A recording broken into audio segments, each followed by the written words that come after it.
Olá, esse é o Pode Repensar, o podcast de educação e tecnologia. Olá a todas e todos, sejam muito bem-vindos ao Pode Repensar dessa semana. Nós estamos aqui numa conversa bem bacana, eu, Bárbara, e o David como host também. Oi, pessoal, tudo bom? E nós temos hoje dois convidados super bacanas que vão fazer uma interlocução com a gente sobre como a gente está vendo aí uma nova educação, a educação do futuro e como que ela se revela no contexto principalmente das escolas particulares e como elas estão se preparando para receber esses alunos aí com características cada vez mais particulares.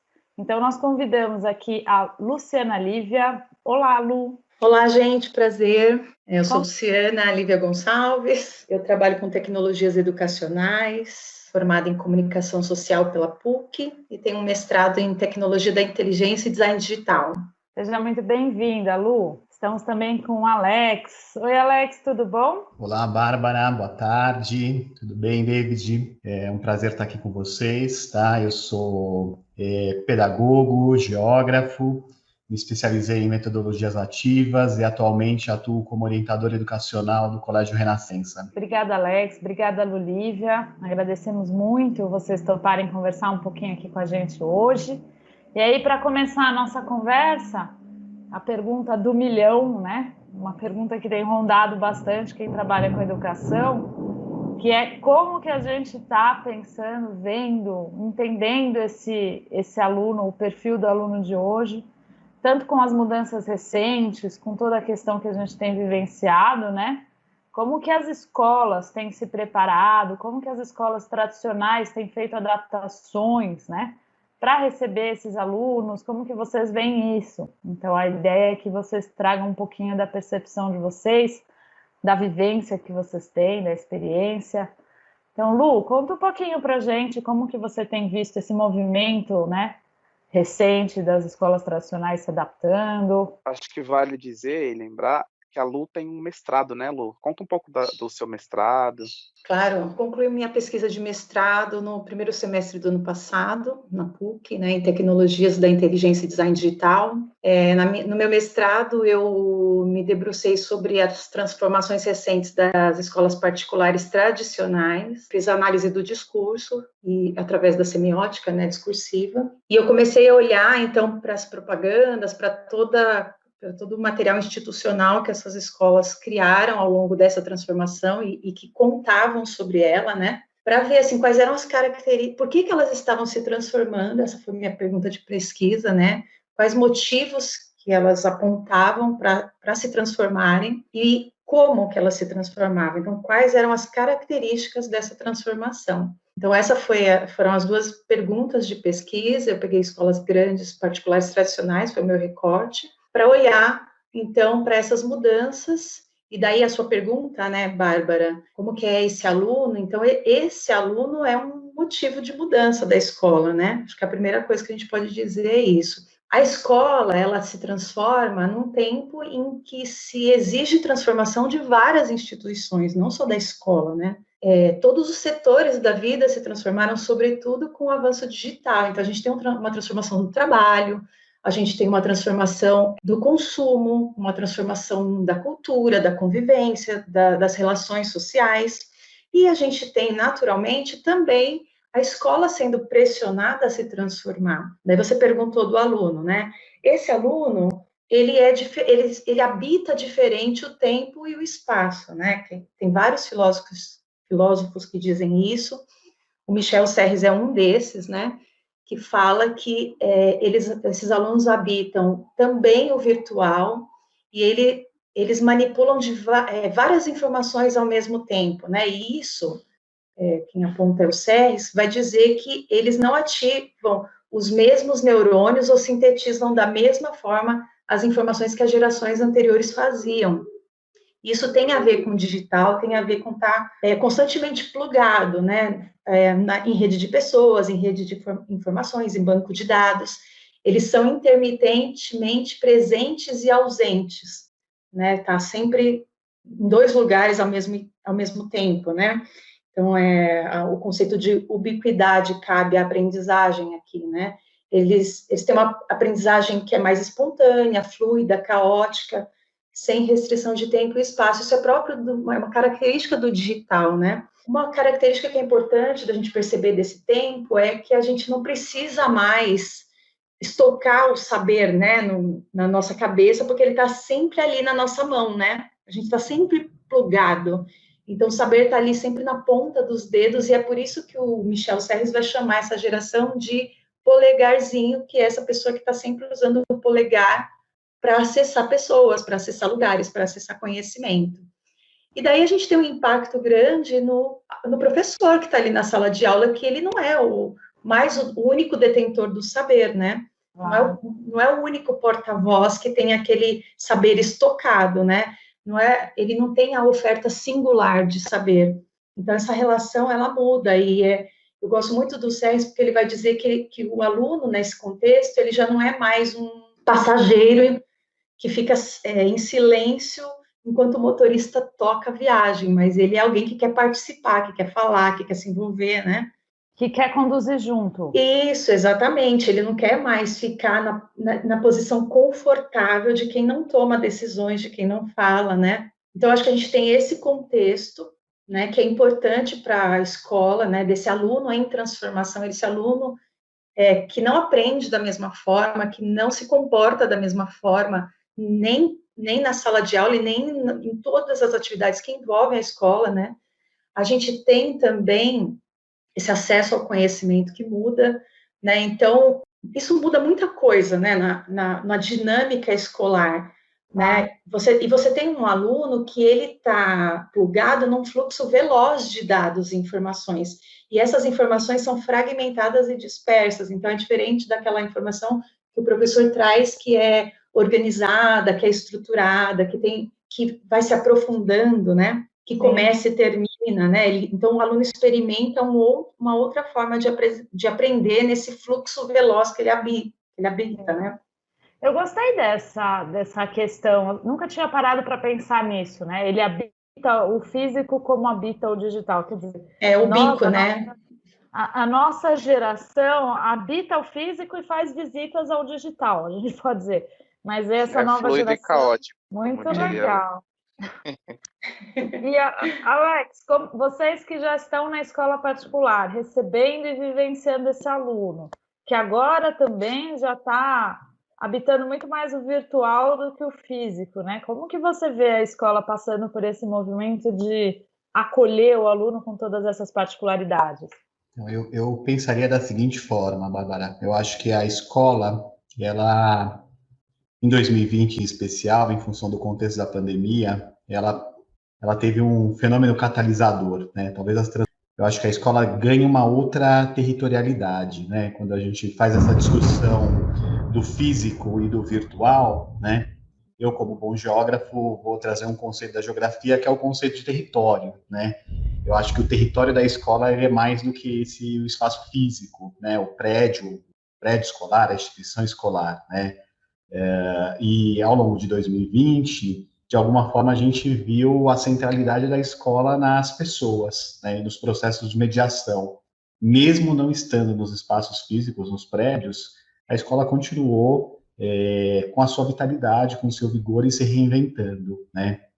Então, eu vejo um movimento, os alunos já estavam chegando muito distintos, a escola num movimento ainda muito atrasado, né? A escola funcionando numa lógica, talvez, ainda que remontava o século XIX, né? E todo mundo teve que se reinventar, né? Então, eu acho que foi um período bastante fértil para a escola, essas mudanças recentes, né? Acho que esse aluno que chega, muitas vezes a gente pensando como um nativo digital, que é um conceito também que eu acho que vale muito problematizar, né?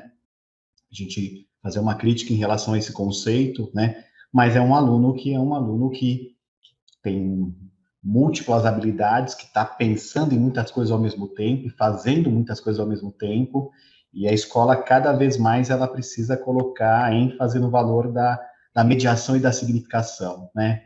O que faz sentido nesse encontro que é a sala de aula, né? Porque o sentido não está no poder da informação, né? A informação, como já foi colocado aí, ela está em todo lugar. mas como que a sala de aula passa a ser um local de muita significação, né? Como pode ser um encontro, seja ele no presencial ou no remoto, que o professor, né, sendo um grande facilitador ou mediador, ele cria contextos de significação dos seus objetos de conhecimento, né? E acho que as ferramentas estão aí para nos ajudar em relação a isso, né? Cada vez mais. É verdade. E a gente precisa saber cada vez mais usar, que também é um grande desafio, né? Cada vez mais. Eu queria só incluir também, Bárbara, que dessa transformação da escola, que a gente tem um aluno, né, nesse motivo, nesse impulso da escola de se transformar, mas é importante também falar que a angústia em relação ao futuro, que é uma característica também que aparece no discurso das escolas, né, ela também, essa transformação do mundo que provoca essa angústia de futuro, essas incertezas em relação ao futuro, também impulsionam o aluno a querer outras coisas, a família a querer outras coisas, e a escola a pensar outras coisas. Então, se a gente olhar para a escola, né, que ela trabalha com uma ideia de longo prazo, né, você está ensinando, você está adiando ali a satisfação, todas as coisas, né, em prol de um futuro, você está construindo um futuro que hoje ele se apresenta incerto, né? A gente tem muitas angústias em relação ao trabalho, por exemplo, a gente não sabe como serão os modelos de trabalho, a gente está falando de automação, estamos falando de inteligência artificial substituindo vários trabalhos, né?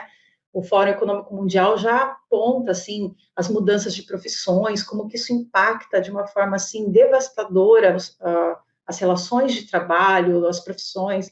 Então, essa angústia do futuro, ela impacta muito a escola, e ela faz também a escola repensar essas habilidades, essas competências que ela está ensinando para esse aluno conseguir enfrentar esses desafios de se inserir no mercado de trabalho, fazer algo importante, algo construtivo, algo que transforme também a sociedade, né? Então, isso queria incluir aqui, porque é importante esse dado, né? Claro, claro. E o Alexandre falou de território, é muito legal, porque uma característica de transformação que foi geral das escolas que eu analisei foi a arquitetura. Então, ela aparece muito forte no discurso das escolas, essa transformação arquitetônica. E ela é forte também agora nas escolas que eu estou olhando, que são as escolas que acabaram de nascer, né? Esse discurso sobre a importância da arquitetura escolar, ele é muito, muito forte, porque o espaço, ele é importante para a convivência, né? Quando a gente fala, por exemplo, de que as relações dessa geração, ela se constrói muito no ambiente digital, né? As amizades, o namoro, o digital perpassa essas relações. A escola, ela traz a arquitetura, né? O discurso sobre a arquitetura como esse lugar de encontro num mundo que está muito marcado pelo digital. Então, é um encontro presencial, é um lugar de convivência, de troca, cultural, inclusive. Então, a arquitetura é muito importante. Sim, para ser competitivo com o digital, a gente tem que ter uma oferta atraente no físico, né? Senão atraente, prazerosa, né? Olha que engraçado, hein? Em 2014, mais ou menos, eu fiz um curso que falava muito sobre o impacto que a arquitetura ia ter na educação no futuro. Se eu tivesse apostado nisso naquela época, hoje eu estaria rica, né?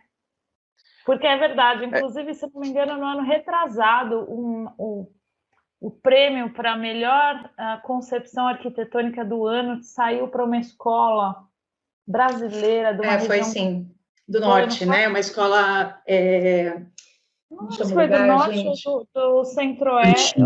Do Tocantins, é do norte. Do Tocantins, era. E foi daquele arquiteto, gente, como que é o nome dele? O Rosenbaum.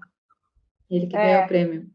Era uma escola que tinha uma arquitetura que se propunha a se integrar com o espaço em que a escola estava inserida, né? Então, era muito... E a integração de pessoas também, né? Tinha essa proposta, assim, de ambientes comuns.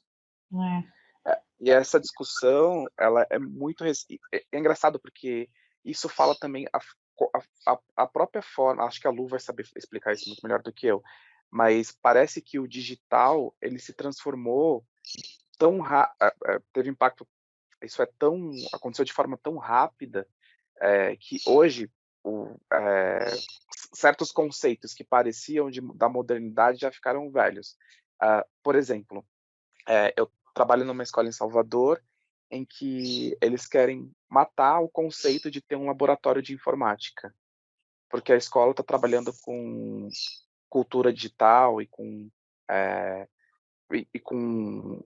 esse olhar mais moderno de que isso que a Lu traz, a gente está o tempo todo em todo lugar, da mobilidade, no celular. Então, a sala de informática virou o maior símbolo físico dentro da escola de uma coisa velha. Eles falam, isso não funciona mais dessa forma. Não faz mais sentido a gente ter um laboratório de informática, isso é muito antigo. Porque se a gente for ver, né, a gente está falando sobre integrar e articular o físico e o digital, né? Então, se a gente fala dessa articulação, não faz sentido você ter um espaço em que você trabalha físico e um espaço em que você desenvolve essas competências digitais. Eu acho que aqui tem duas coisas, David, que a primeira você tem o aumento do consumo de dispositivos móveis, né? Então, a sala de informática, ela nasceu num contexto em que o aluno não tinha acesso, né, ao computador ali o tempo todo. Hoje você tem escolas, inclusive escolas construtivistas, que adotou o notebook para cada aluno, né? Então, esse digital, né, esse acesso ao digital, na verdade, ele está muito mais presente na vida dos alunos, né? Não é só aquele momento da aula de informática que ele tem acesso. Então, acho que isso contribui muito, né? E uma outra coisa, a sala de tecnologia, ela surgiu para ensinar o aluno a mexer nessa ferramenta, né?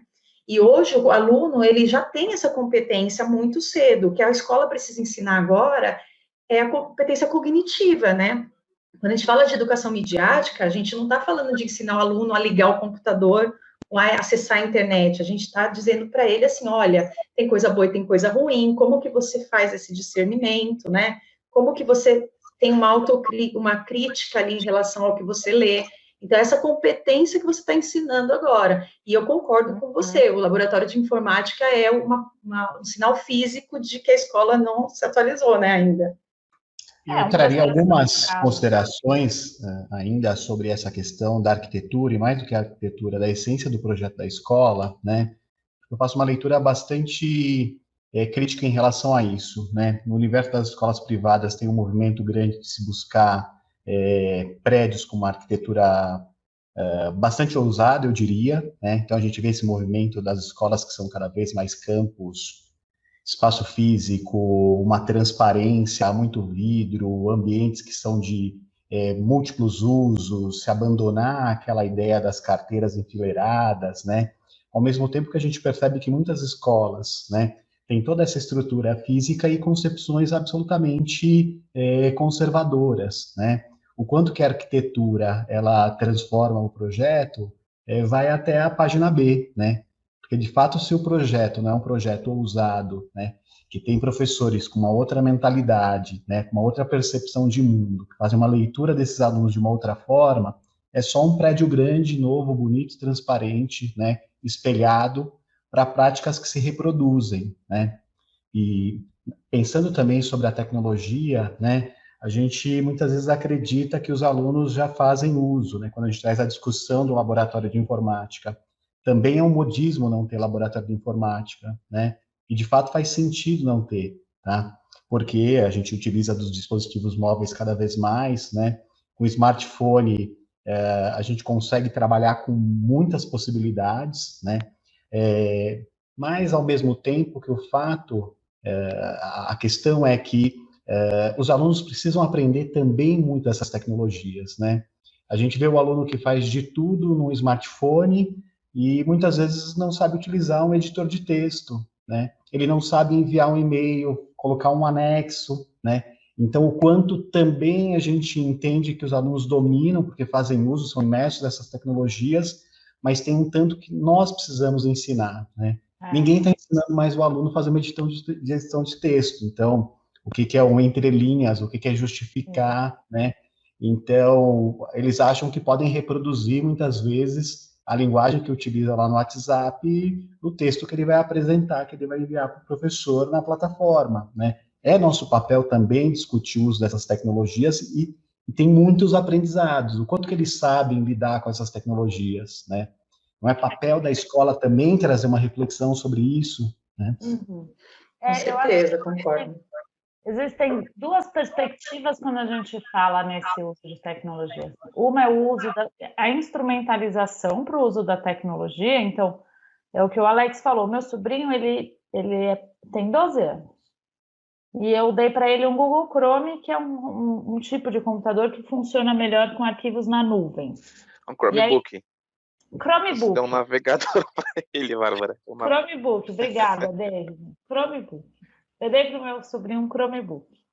E aí eu expliquei para ele, que o David me explicou também, inclusive, que eu não sabia, que é um equipamento que funciona melhor com arquivos na nuvem. E ele não entendia muito isso. Então, quer dizer, eu parti ele joga videogame, ele usa redes sociais, umas redes sociais que eu nem conheço ainda, e ele já usa.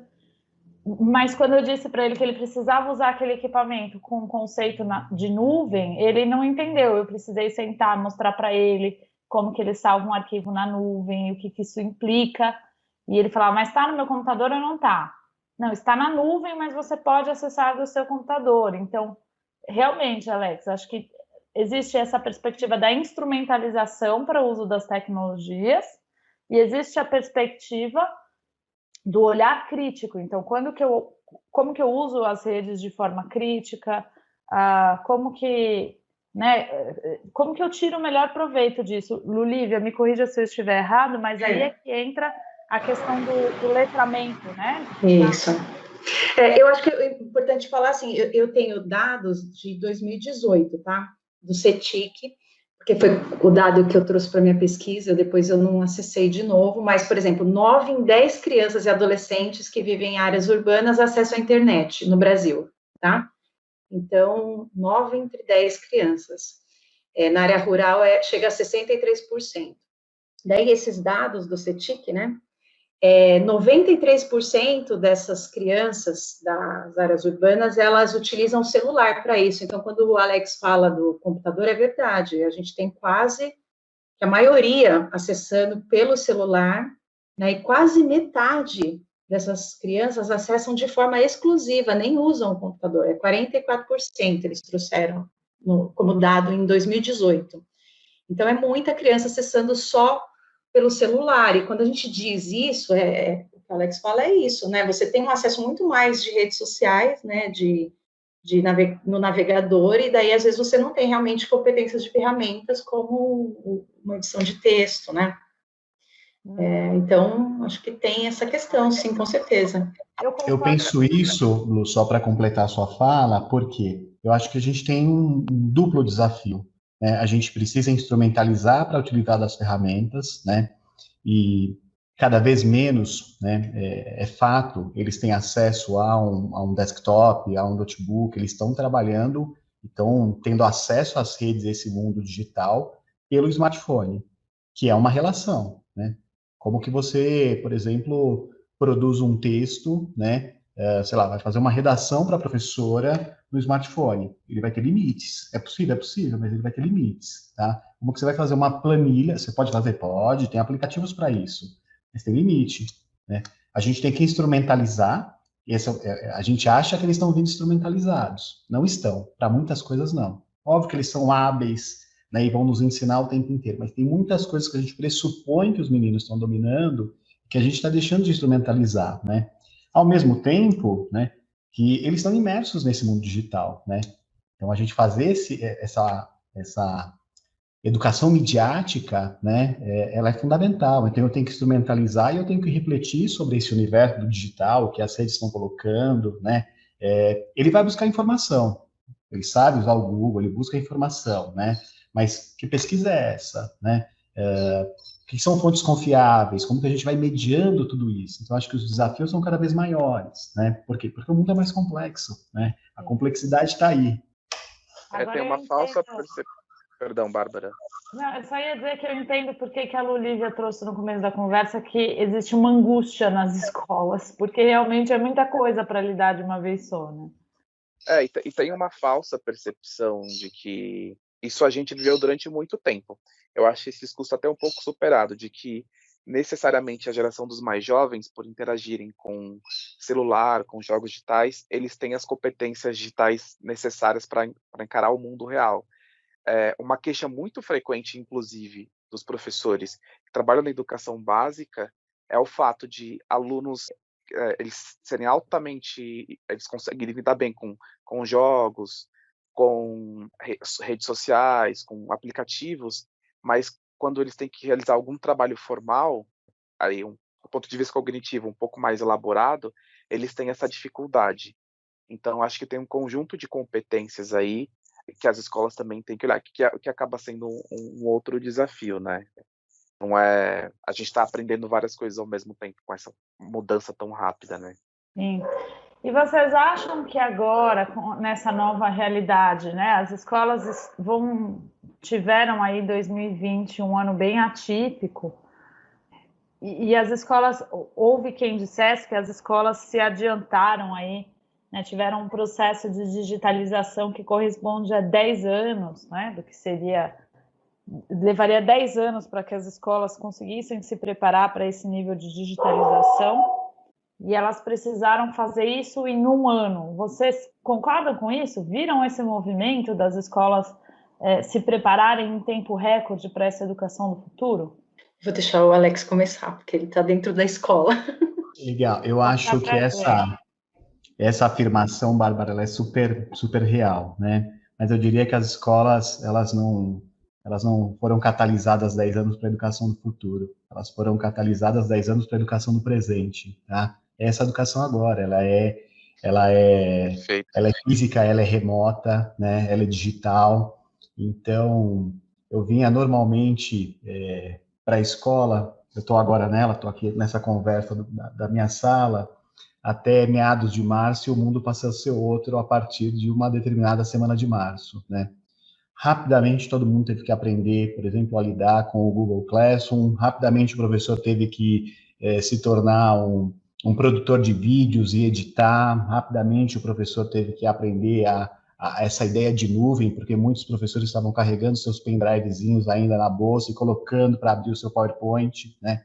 Eu estou numa realidade de uma escola que a gente tem muitos recursos aqui, né? Dos carrinhos carregando Chromebook, iPads, as lousas smarts, né? Mas isso tudo não estava na essência do professor, né? Por quê? Porque, de alguma forma, nós somos formados num outro modelo, né? E o quanto que isso passou a ser natural, né? As pessoas passaram a buscar cada vez mais recursos, né? Então, como que eu torno a minha mediação no remoto mais interessante do que uma exposição? Eu vou conhecer um Plickr, eu vou conhecer um Kahoot, né? Eu quero saber que recurso é esse que meu colega está utilizando, né, para produzir podcasts e orientar os alunos a fazer uma produção nesse formato, né? Então, se catalisou, assim, num exagero anos-luz, né? E a escola é outra já, né? Eu acho que se a gente tiver toda a população vacinada amanhã, a escola não volta ao que era em março do ano passado, né? Por quê? Porque fazer uma reunião online na escola é algo que não existia, né? Agora, eu não vejo que vai ter um cenário onde os nossos atendimentos de pais, ou mesmo situações como aulas para plantão de dúvida, não aconteçam nesse formato, utilizando das ferramentas, das tecnologias. Forms é para tudo, né? As pessoas quase não usavam. Então, acho que foi um salto, assim, de anos-luz, né? Se não fosse a necessidade, né, talvez esse processo seria muito mais gradativo. O professor está muito mais imerso nesse digital, né? E querendo aprender cada vez mais. Muito legal. Eu gostei dessa sua pontuação de que a gente não está mais falando de educação do futuro, agora é educação do presente. Eu gostei muito, concordo com você. Acho que teve esse aspecto muito positivo, né, da gente começar a vivenciar processos mais rápidos, mediados pela tecnologia. Agora vai ser impossível voltar atrás, né? E aí, Lulívia, a minha pergunta vai para você agora. Você, na sua pesquisa de mestrado, estava observando, e me corrija se eu estiver errado, o discurso da escola tradicional nessa transformação, né? Como que a escola estava passando por essa transformação. Você concluiu no meio do ano passado. Você conseguiu ver indícios já de que essa transformação está acontecendo? As escolas estão colocando o discurso na prática? Me conta um pouquinho. Na minha pesquisa, Bárbara, eu sou da área de comunicação, né?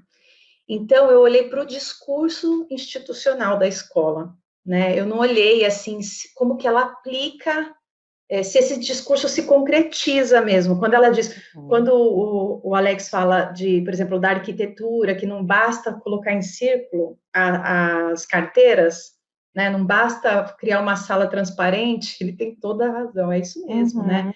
Isso não se traduz necessariamente em uma outra pedagogia, né? Pode ser o reflexo de uma outra pedagogia que se traduz na matéria ali, né? Que você consegue ver, mas nem sempre, uma coisa não garante a outra, né? Então, eu não sou a pessoa adequada para olhar para isso, porque eu estou olhando para o discurso escolar, né? Então, eu não sei, assim, a escola, como que será daqui por diante, né? Se a escola, o tanto que ela vai conseguir absorver disso, o tanto que ela se transformou realmente, né? O Harari, né, aquele historiador, ele diz assim, quando perguntaram para ele, acho que foi sobre a democracia, né, a questão da democracia, desse último livro dele, ele deu uma resposta ótima, que ele fala assim, eu estou perto demais, né? É difícil você conseguir ver quando você está muito perto, a gente está vivendo isso agora, né? Então, eu fico com medo, assim, de arriscar uma resposta, até porque não é muito a minha área de pesquisa. O que eu posso dizer, assim, me interessa muito como que a escola fala sobre o futuro, né? Que é o que está me interessando agora como pesquisa, que eu pretendo levar para o doutorado, né? Então, assim, quando a escola fala em muitos momentos do futuro. No que eu analisei no meu mestrado, aparecia o futuro ali como uma pessoa do discurso, né? Mas eu não consegui sentar ali, não cabia no meu escopo, olhar para essas características desse futuro. Então, como que a escola enxerga o futuro, né, como instituição, que características esse futuro tem, né? Tanto da escola, do aluno e do que o aluno precisa, como que a escola elenca, né, essas necessidades, essas habilidades, é uma coisa que me interessa agora. Eu acho que é legal a gente trazer uma coisa, assim, que eu fui acompanhando da Unesco nesse tempo. Saiu uma matéria agora em janeiro que a Unesco diz que 2/3 do ano acadêmico foram perdidos em todo o mundo, por causa do fechamento das escolas, né?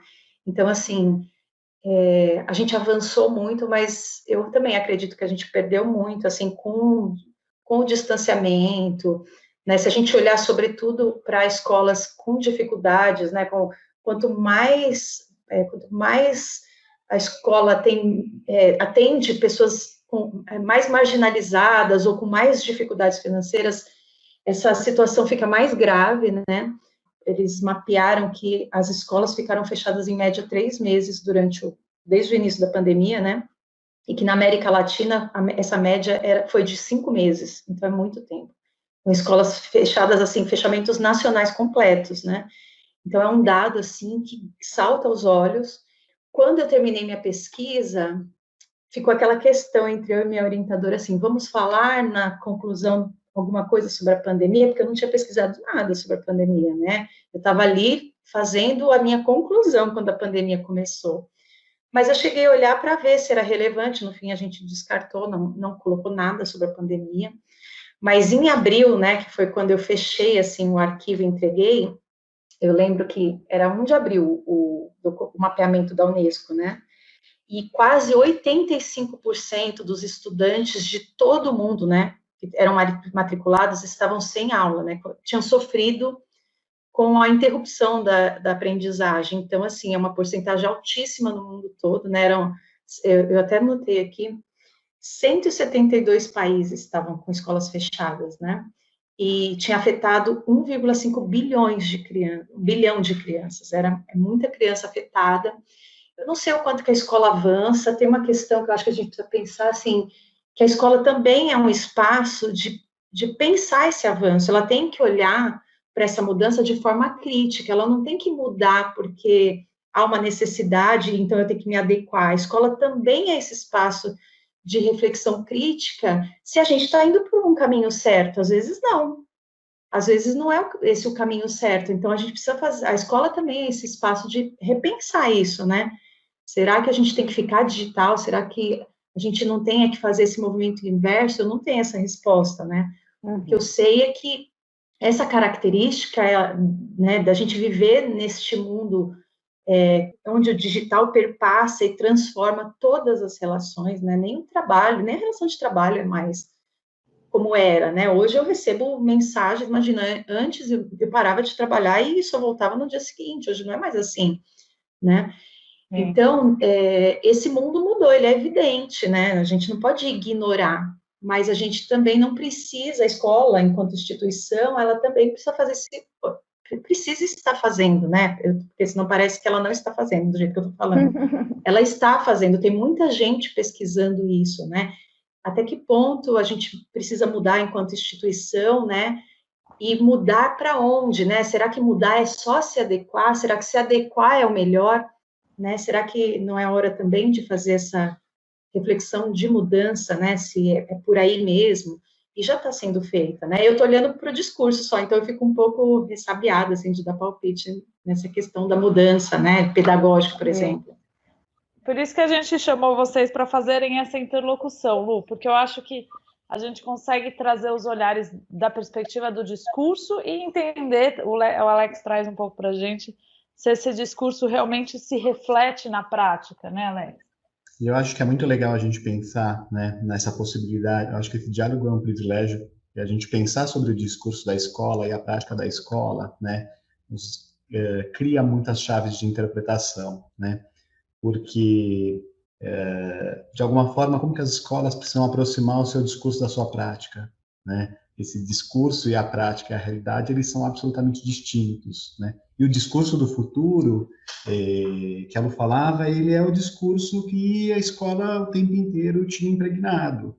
Você precisa estudar para fazer um bom vestibular, você precisa estudar para passar no vestibulinho, você precisa estudar para ser alguém na vida, né? A escola o tempo inteiro estava falando do futuro, né? Será que essa escola fazia sentido no presente? Eu acho que a pandemia trouxe uma coisa muito interessante, que é a possibilidade da gente pensar a curto prazo também, né? É óbvio que é importante o planejamento a longo prazo, né? Mas a escola precisa fazer sentido agora, né? Então, a escola do futuro é a escola que faz sentido no presente. E a pandemia criou esse senso de urgência, né? É verdade. De alguma forma, esses prejuízos, né, concordo muito com o que a Lu trazia, que a gente não sabe nem quantificar, mas temos certeza que eles estão estabelecidos aí. Se é 1, 2 anos, não me parece que em 2021 a gente recupera o que foi o impacto de 2020, né? Mas nós sabemos, na escola privada a gente sente, imagino que na pública muito mais, esse afastamento, né, o quanto que aumentou quadros emocionais, transtornos de ansiedade, quadros depressivos, né? O quanto que esse espaço de convívio que a escola né? Ele fez falta, né? A gente sentiu muito isso em 2020. Eu nunca vi tantos meninos e meninas sendo encaminhados, por exemplo, para serviços terapêuticos, psicólogos, precisavam de um apoio emocional, né? Então, o prejuízo para além do conteúdo é esse prejuízo desse espaço privilegiado de interação que é a escola, né? De contato com o outro que é a escola, né? Então, por isso eu sou um profundo defensor que com os devidos cuidados, protocolos, que as escolas elas também entrem em um plano de voltar ao seu funcionamento, né? A escola fechada, alguns países na América Latina, por exemplo, a Bolívia, interditou o seu ano letivo, né? O quanto que isso é um prejuízo geracional, né? É uma geração que vai ter um prejuízo. Hoje mesmo eu comentava mais cedo, numa outra reunião, que eu tenho muitas colegas, eu fiz uma pós-graduação em Neurociência Aplicada à Educação, e algumas amigas vieram me contar 3 casos, eu tive recentes, de pessoas que vieram me contar de crianças que foram até diagnosticadas com transtornos antissociais, e a gente estava conversando se esses diagnósticos, né, não precisariam ser revistos à luz de tudo que aconteceu. Quer dizer, quem não desenvolveu algum tipo de transtorno no ano passado, que atire a primeira pedra, né? Então, você falar de um transtorno antissocial em crianças vai ser uma coisa muito normal esse ano, porque realmente não tem universo digital que faça suprir essa interação que ficou de fora, que é o que as escolas estão hoje argumentando para reabrir, né? Você pode ter todo o processo de ensino mediado por tecnologias, mas existe ali toda uma questão da interação social que não se supre, né? E que realmente vai deixar uma lacuna muito grande. E aí, no contexto das públicas, como você disse, Alex, é a questão social, mas também tem a questão da própria lacuna do ensino, que também vai ficar aí como uma perda imensurável, né, do ano de 2020. E eu acho, Bárbara, que nas públicas e nas privadas, né, porque assim, vamos pensar, por exemplo, a gente fala do digital, né, mas a questão da escrita, né, a educação básica é um período de consolidação da escrita, né, desenvolvimento da escrita. Esses meninos, né, que estavam tendo aulas remotas, muitos privilegiados, aulas síncronas o tempo inteiro, quase que na sua integralidade, né, mas eles escreveram muito pouco, né? O quanto que a gente pôde mediar pelas tecnologias e tudo mais, mas a escrita dos meninos, né, eu vejo pelos que eu estou recebendo aqui na escola nesse próprio ano, né? Eles ficaram um ano praticamente sem escrever.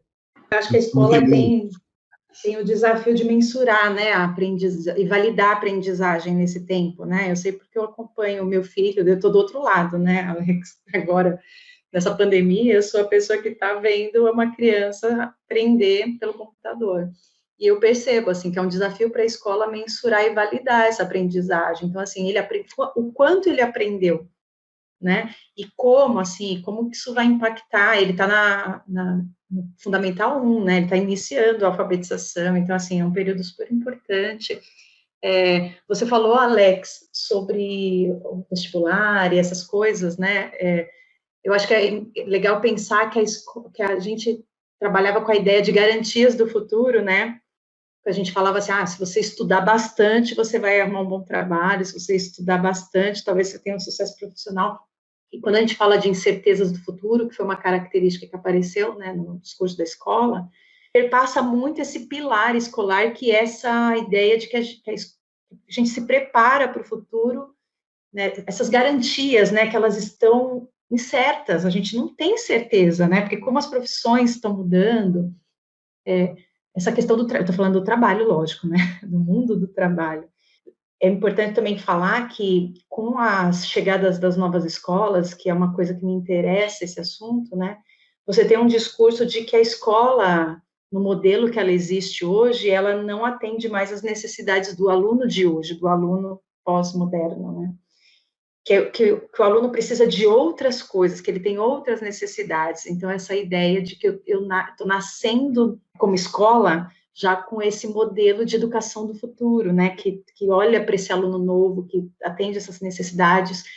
Então, eu não sei, assim, acho que a escola tradicional, ela também se movimenta por causa dessa ideia que foi colocada muito na mídia, né, essas escolas novas, elas pagaram, inclusive, muito caro para isso aparecer em jornal, para isso aparecer em programas de TV, né, a gente tem ali várias notícias que falam disso, né, tal escola, isso apareceu, isso eu coloquei até na minha pesquisa, né, o Estadão, por exemplo, mostrou que uma determinada escola gastou uma fortuna para criar um fórum de educação nacional, para criar um programa de TV para dizer que as escolas hoje precisam de outras coisas, então a escola tradicional ela não serve para esse aluno de hoje, né?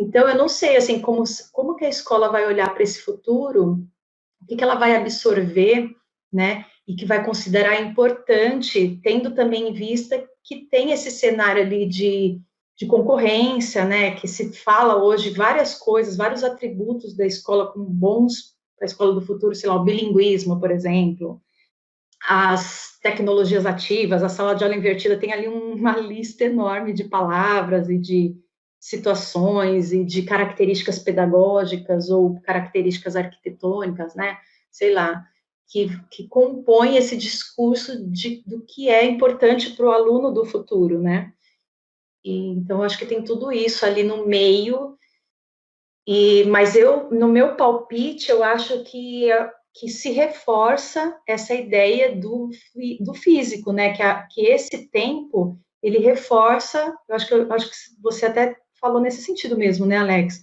A importância do encontro, do espaço físico, né, do momento de troca que é ali junto, né, não é digital, porque tem uma limitação grande mesmo, né, esse tempo que a gente ficou um ano inteiro, meu filho ficou um ano inteiro sem brincar com outra criança, sem conviver com outra criança, só pelo computador.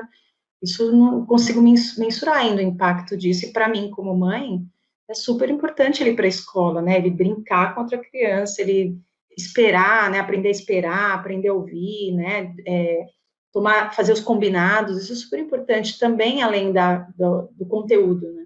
Acho que tem uma coisa, os discursos de futuro, muitas vezes, eles são muito mercadológicos, né? A gente sabe que a escola... Exatamente, eles são mercadológicos. É o empreendedorismo, né? São as metodologias ativas. Óbvio, não é uma crítica ao conceito em si, a gente precisa dialogar com tudo isso, né? Porque está colocado, né? O quanto que nessa discussão de metodologias ativas a gente ressignifica a nossa prática, tira o papel do professor na centralidade do processo, projeta no aluno, né? Cria significação, mas muitas vezes esses discursos são discursos muito mercadológicos, né? E o quanto você tem modelos que são muito tradicionais que criam tantas competências porque vem aí à frente, né? É o contato com o outro, né? É a troca, é o trabalho em grupo, são habilidades que estão postas. Cada vez mais eu vou precisar trabalhar em grupo, cada vez mais eu vou precisar fazer a gestão do meu tempo, cada vez mais eu preciso desenvolver uma série de competências socioemocionais, né?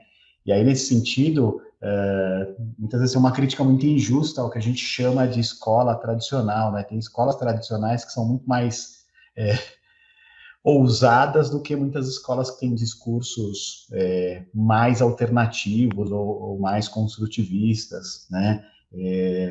Essas nomenclaturas nunca dão conta de tudo, né? Mas a gente tem que tomar cuidado com os discursos, né? Que são pautados pelas lógicas mercadológicas, né? A educação, como a sociedade como um todo, ela muitas vezes fica refém desses movimentos, né? E ela vai muitas vezes perdendo a sua essência nesse sentido. Sim, aquele famoso ditado, na prática a teoria é outra, né? O que é legal a gente pensar, porque a minha área é isso mesmo, é a comunicação, é a propaganda, né? A gente tem que pensar o seguinte, o que era, o que dava à escola essa característica de boa escola? Eram os seus anos de experiência, né? Então, uma escola centenária era uma ótima escola, né? Saber o know-how para uma instituição ter know-how no que ela faz era super importante. E esse know-how ele foi construído ao longo dos anos, né? Quando porque a gente tem muitas escolas que estão nascendo que elas foram criadas por investidores, né?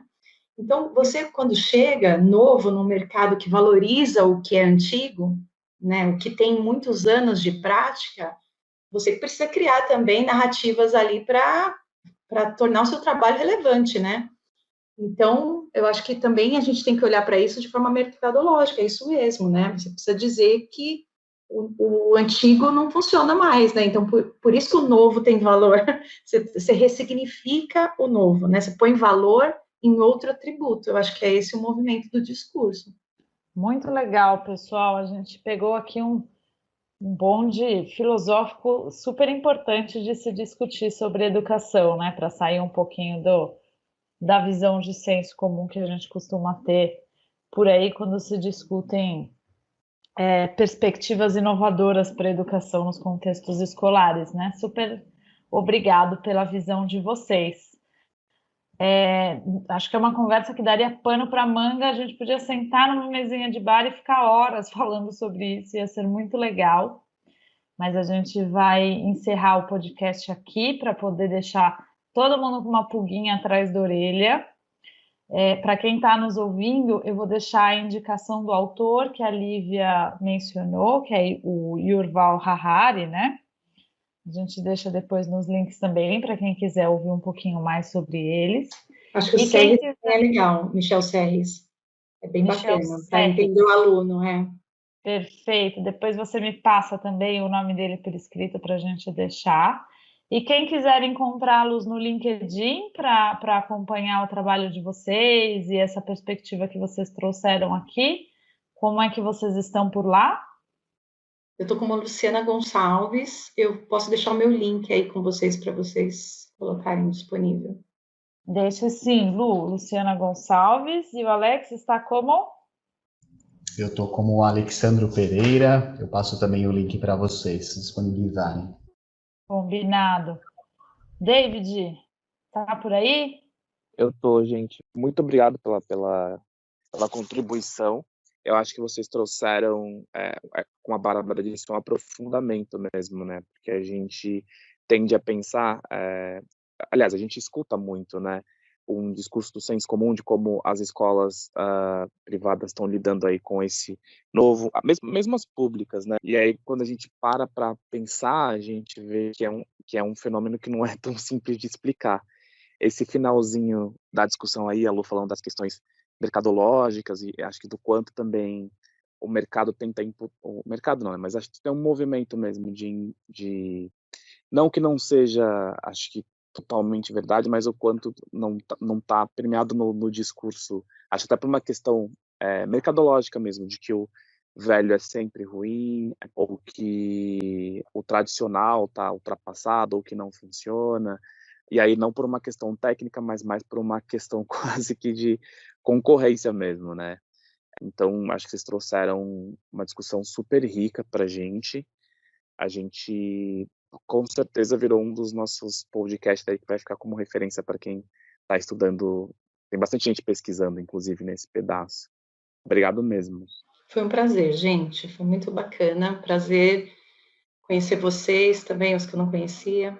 Obrigado, agradeço. Foi uma prosa deliciosa, tá? Agradeço demais pelo convite. A gente é que agradece a participação de vocês, os pontos de vista, o debate, e vocês dispensarem aí um tempo para esse bate-papo com a gente. A gente sabe que tempo é moeda rara hoje em dia, então super obrigado pelo tempo, pelo carinho, pela atenção de vocês de participarem aqui dessa discussão com a gente. E tomara que na próxima série de podcasts a gente consiga retomar essa conversa, continuar o nosso bate-papo. Mas super obrigada, Alex, Luciana, Lívia, por participarem com a gente. Obrigada, David, meu host favorito. Obrigado, gente. Obrigado, Alex. Obrigado, Lu. Valeu, Bá. As Valeu. duas Lu, né? A Lu da produção aí também. Edson, pessoal que está editando o nosso podcast. Pessoal, esse foi o Pode Repensar, debatendo um pouco sobre o futuro da educação e a perspectiva disso dentro dos contextos escolares. Muito obrigada a todos que nos ouviram e tchau, tchau!